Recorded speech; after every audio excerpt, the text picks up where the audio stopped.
क्या दिल्ली को उसके हक का टैक्स नहीं मिल रहा?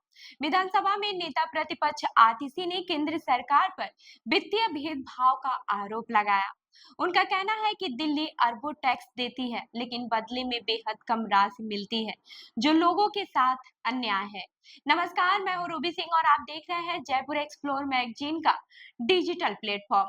आपको बता दें कि दिल्ली विधानसभा के बजट सत्र में उस समय माहौल गर्मा गया जब नेता प्रतिपक्ष आतिशी ने वित्त मामलों से जुड़ी कैग रिपोर्ट का हवाला देते हुए केंद्र सरकार पर दिल्ली के साथ वित्तीय भेदभाव का आरोप लगाया।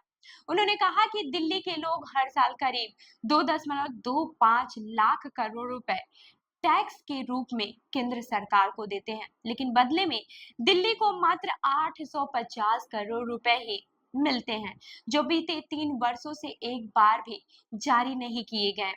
आतिशी ने आरोप लगाया कि भाजपा कैग रिपोर्ट का सहारा लेकर दिल्ली की आम आदमी पार्टी सरकार को विफल साबित करने की कोशिश कर रही है, जबकि हकीकत यह है कि दिल्ली का टैक्स रेवेन्यू लगातार बढ़ा है।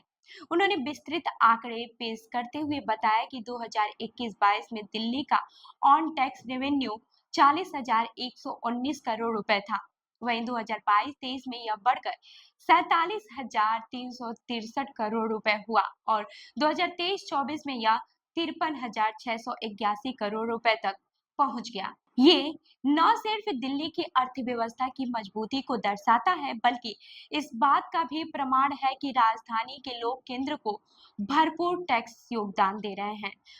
तुलनात्मक आंकड़े रखते हुए आतिशी ने कहा कि महाराष्ट्र हर साल केंद्र को 7.6 लाख करोड़ रुपए टैक्स देता है और बदले में 52,000 करोड़ रुपए पाता है, जबकि दिल्ली को केवल 850 करोड़ रुपए ही मिलते हैं। उन्होंने यह भी कहा कि केंद्र सरकार ने कभी दिल्ली को आयकर में से उसका हिस्सा नहीं दिया। नेता प्रतिपक्ष ने भाजपा पर सीधा हमला बोलते हुए कहा कि अब जबकि दिल्ली में भाजपा की 4 इंजन वाली सरकार यानी केंद्र उपराज्यपाल एमसीडी और दिल्ली भाजपा, तो मुख्यमंत्री रेखा गुप्ता को चाहिए कि वे केंद्र से दिल्ली के हिस्से के 50,000 करोड़ रुपए टैक्स के रूप में लेकर आए। वहीं आतिशी के बयान के दौरान सदन में भी भारी हंगामा हुआ।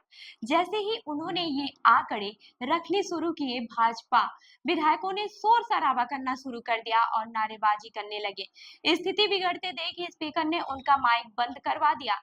इस पर आतिशी ने कहा कि यह विपक्ष की आवाज दबाने की कोशिश है और भाजपा तथ्यात्मक बहस से भाग रही है।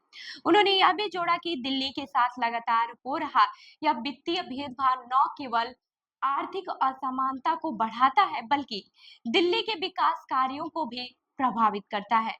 उन्होंने स्पष्ट कहा है कि वे इस मुद्दे को सिर्फ विधानसभा में नहीं, बल्कि देश के हर मंच पर उठाएंगी, ताकि दिल्ली के लोगों को उनका संवैधानिक और आर्थिक अधिकार मिल सके। तो इस खबर पर आपकी क्या राय है?